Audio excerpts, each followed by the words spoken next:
man, this went viral over the weekend. I'm sure you saw it. Maybe if you haven't seen this, we should catch you up. Rampage Jackson, who I've had the pleasure to meet before, one of the most personable guys you could ever meet. And I was a huge fan, man, when he was in Pride kicking dudes' ass and he came over to the UFC.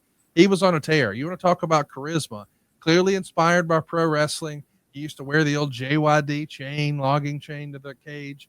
I just absolutely love me some Rampage. I had no idea that his kid was following in his footsteps and getting into MMA. Raja, or Roger, as is how some people have called him, but Raja is his first name. He's the son of the former UFC light heavyweight champion, Quentin Rampage Jackson. And now, according to TMZ, he's in the crosshairs of the LAPD. If you didn't see this over the weekend, there was a independent show called Knox Pro Academy in Los Angeles. And I guess, Raja fancies himself a streamer. I think he has a deal with Kick, which is what all the kids are doing these days, or so I hear. And so as he approaches the backstage area, John, to just, make his way into the wrestling show, I'm sure the performer who was going to be working with him, and I think his name is Syko Stu, or Syko Stu, he knew, hey, I'm going to be working with that guy. So he took what I believe to be an empty beer can that sounded empty and did a little working shot to hit him over the head. And Jackson didn't do anything. And you could hear Stu say something along the lines of, hey, are you not going to sell it? And obviously Mr. Jackson was very upset. This was not discussed ahead of time, not planned. But wrestling a lot of times is improv. So maybe that's where this came from on Stu's standpoint. If you watch the feed long enough, you'll see Stu apologize to Mr. Jackson, not once, not twice, but 3 times, to the point where they're shaking hands multiple times. But then when Jackson takes a front row seat at the show and the matches are happening, you see someone come and approach him and sort of give him the heads up of when the cue is, when he's supposed to slide in for his planned spot. But he's even telling people, Mr. Jackson is, on his Kick stream, hey, I'm going to beat the shit out of this guy. I'm going to start punching him, and I'm not going to stop until they pull me off. And that's exactly what happened. He picked him up and dropped him right on his head, the back of his head, slams against the mat. He's clearly got a concussion at that point. He's unconscious. And he rained down not 1, not 2, but he threw 27 strikes. I think over 20 landed. The result we're hearing is multiple broken bones in his face, multiple broken teeth, to the point where he starts choking on the blood and the teeth. As we're hearing, he actually flatlined. Now, I know that this was not planned by Knox Pro Academy in Los Angeles, and I couldn't believe this, but I saw it this morning. These goofs actually covered Stu afterwards for the pinfall. I can't believe that's real. But at that point, Jackson was out of the building, but other wrestlers had to intervene. One of the other independent guys is biting him on the shoulder. This was an ugly scene, and the stream continued as we saw Jackson almost cutting like a hyped-up promo. They're going to stop playing with me, and they're not going to call me a bitch, and almost trying to justify what had happened. But there's no other way to describe this. This was a crime, was it not, John? 100%. Attempted murder. Yes. There's no other way to describe it. And, I'm going to give you some caveats about what could have been done, but I want to make it very clear. This is 100% Raja Jackson's fault. 100%. The fault and the blame lies 100% with this man. I feel sorry for Rampage, who seems like a really good guy. Talking about his son had a concussion. We can talk about that in a minute. And, that he never should have been there to put him in that situation, which is, I think, correct. But 100% of this blame goes on Raja. I mean, no matter what happens here, once this guy's out, the fight's over. If it is a fight, the guy didn't know he was in a fight. So forget about the fact that, that the guy thought he was working and, he knocks him out. But at that point, it's just attempted murder. I mean, you're hitting. I don't care what happens. I don't care if this happened in the back. A guy's down and out, and you just keep punching him. There's no call for that. If this apparently what happened backstage was not planned. He hit him over the head with something, maybe a gimmick bottle or can or something, whatever it was, and you could tell he didn't know what was coming, or at least it certainly didn't look like it. If Raja would have just punched him then, people would have thought, you know what? Yes. Deserved. Yeah. We get it. Shouldn't have done it. Guy's an MMA fighter. He didn't know his work. Shit happens. Yeah. But it didn't. And then at that point, don't. I mean, whatever you do, I feel sorry for Rikishi. You know, he's part of Knox Pro. You know, I mean, this happened at his show. I mean, which he had nothing to do with this. He runs a good show. It's not him. You know, I mean, so much happened here, and so many people are going to be a fallout from this. And this is 100% on Raja Jackson, and no one else can. You can say what could have happened, and it's easy to do. I can tell you what should have happened in backstage, but there's no reason for this to happen from Raja Jackson's point, especially once you've hit him and knocked him out. That's attempted murder. Rampage was also on stream, and someone handed him the phone to show him the clip of what happened, and you could see his face change as he watched it. And he looked to someone off camera and he said, Raja's going to probably go to jail. Yeah. And probably lose his kick deal. I mean, those feel like foregone conclusions. Yeah. I mean, at this point, it's not a matter of if he's in trouble, but how much. Yeah. I mean, and I guess at this point, there's two things to consider. You know, will this be a civil thing? Will this be a criminal thing? Will it be both? And neither one of us really know because we haven't heard from Stu. I do know that Stu's brother has posted that if you see a GoFundMe, it's not them, but he is recovering, and we hope to hear more. We've learned that in 2009, he was struggling with some PTSD. He had proudly served our country and decided to jump into his love of professional wrestling. And guys like Rusev, who we've talked about in wrestling this weekend in WWE, said he's worked with this guy for a long time and knows him to be, there you go. I've known and trained with Stu for 15 years. He's a former U.S. Army veteran and an amazing guy. There are no excuses for what happened in that ring. Praying for a strong kick out. And to your point, you did mention this, and I do think this is fair. Rampage Jackson did point out that his son, who is an MMA fighter, was suffering from a concussion. Here's Rampage's statement. I want to clear up the misinformation about my son, Raja. I've been confirmed with the wrestler is awake and stable. Raja was unexpectedly hit in the side of the head by him moments before Smith's match. Raja was told he could get his payback in the ring. I thought it was a part of the show.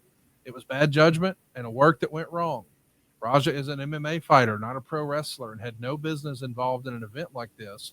I do not condone my son's actions at all. He suffered a concussion from sparring only days ago and had no business doing anything remotely close to physical contact. As a father, I'm deeply concerned with his health and the well-being of Mr. Smith. That being said, I'm very upset that this happened, but my main concern is now that Mr. Smith will make a speedy recovery. I apologize on his behalf and to Kick for the situation. You talk about putting a dad in a bad spot. This is the spot your dad wants to be, and he's doing the best he can here, I think. Yeah, and this father's worst nightmare. You know, something like this happens and gets out of control for whatever reason, and you know that's his son. You know, his son may be facing jail time now, and probably should be. You know, that's something. You know, so many things went wrong here, Conrad. I mean, the guy hits him backstage. I mean, they shouldn't have done that. Now, I'm not. Listen, I've said 100% Roger's fault. Okay, I'm not saying that anything was justified in this. What Raja did, but the guy hits him backstage. Shouldn't have done that. I mean, he deserved. You know, if the guy punches him there, that's deserved. Happens. Break it up. All right, everything done. Shit happens. All right, guys, go shake hands. Go on your own way. You know. Then at that point, though, don't put him in the match. I mean, you got an MMA fighter who's not a worker, who's obviously very upset. Don't take that risk. You know, don't let him go out there. And then at that point, things have just gotten completely out of control. You know, and again, 100% Raj's fault, but so much could have happened to have prevented this from happening. Unfortunately, it didn't. It's easier in hindsight always to look at things and go, oh, you should have done this. That's always the easiest thing to do. When it's live and you don't have the benefit of hindsight, the easier said than done.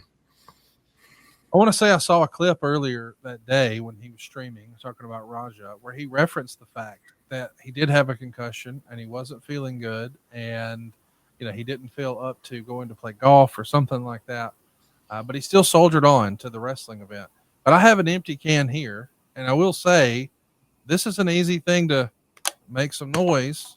I mean, if you know what you're doing, I'm not trying to be goofy, but I'm just saying I don't think he hit him with a full can of beer. And I'm seeing that said online, but you can hear the hollowness in the can is what I'm trying to get to.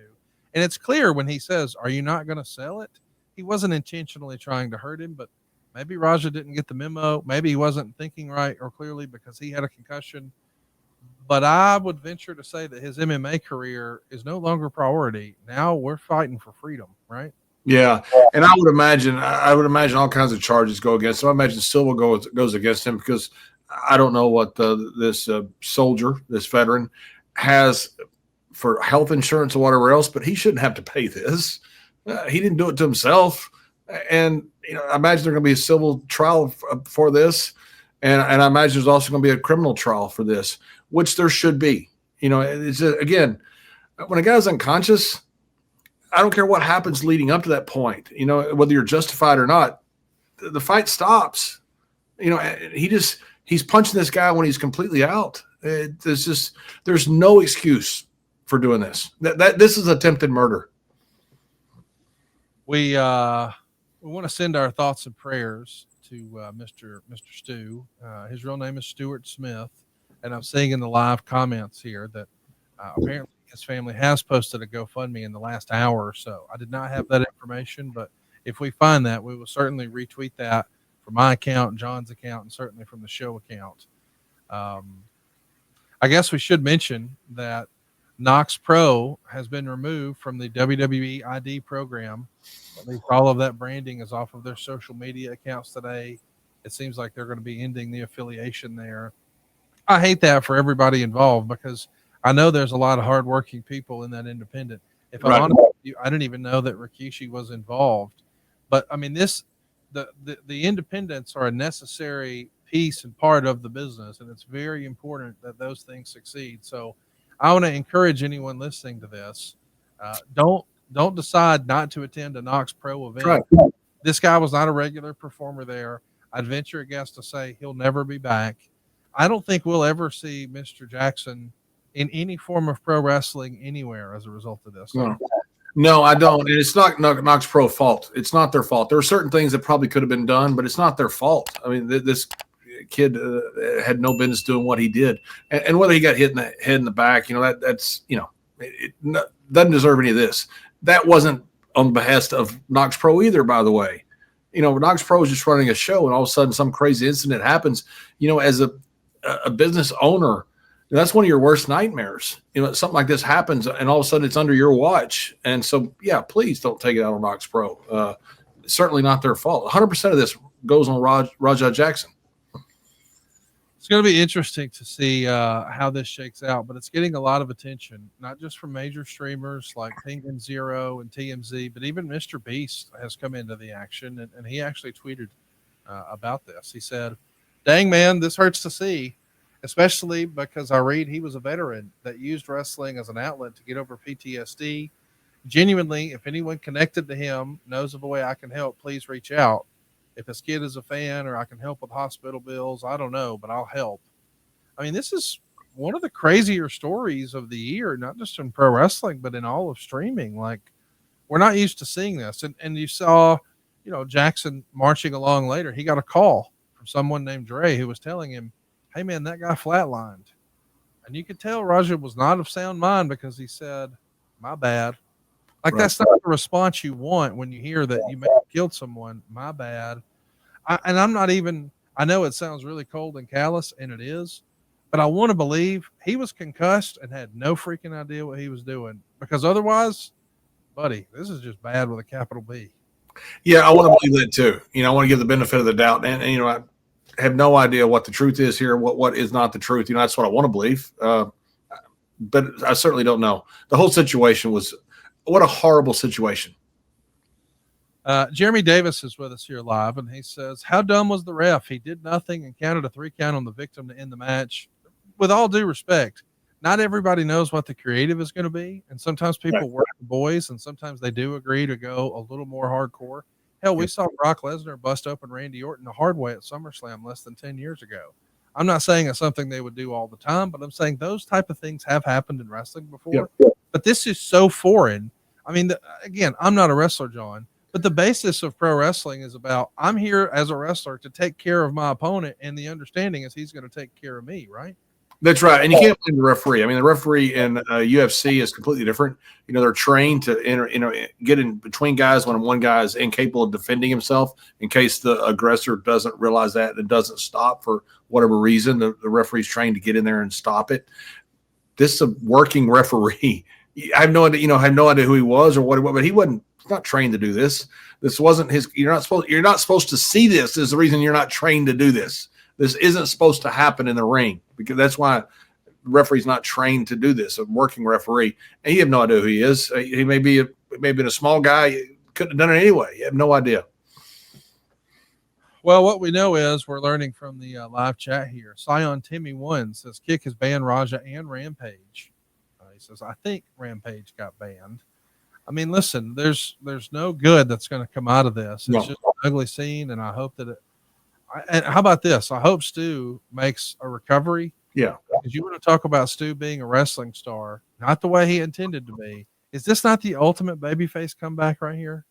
Yeah, and I hope he is able to. Here's the guy who served his country, God bless him, and was out there just, trying to do his job, make a living, and do what he loves. I'm about make a living, just do what he loves. And I love these guys on independents that are doing what they love. I love wrestling too. That's why I go to independent shows and I enjoy them. I sat there and watched an independent show all Saturday night, and me and Ron both, we just sat there and talked about it. We had a great time watching it. We love the business. That's what this young man does, and hopefully he's able to make a comeback. And if he does, yes, he's going to be a world-class babyface. SaveWithConrad.com.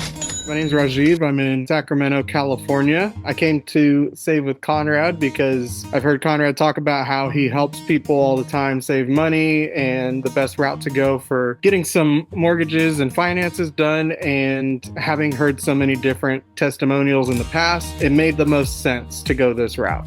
We were in the market for a new house and we wanted to know what we could afford. So we spoke with Steve and then Diane to get through the pre-approval process to see what we could afford. And then once we were able to understand that aspect of it, that was when we were able to shop around for a house to get a mortgage through Save with Conrad. Everybody on the team was great. Everybody really explained everything fully to where it was more in like layman's terms to where I could understand it as someone not in the business or having shopped around for houses too many times. So being able to understand every step of the process and talking with everyone on the team about that was really, really helpful. And it made me feel really confident that I was going the right route. I would definitely recommend Save with Conrad to others. I know that sometimes people look at it and they go, oh, they're based in Alabama, what could they help me with? But I'm out here in California and they were able to square everything away and get things done really quickly, as opposed to sometimes even people out here don't move as quickly as the Save with Conrad team. So everything was really well done, really efficient, and I would definitely recommend Save with Conrad to others. My name is Rajiv. I'm in Sacramento, California, and I was able to get into my dream home with SaveWithConrad.com. That's number 212 non-equal housing lender. SaveWithConrad.com.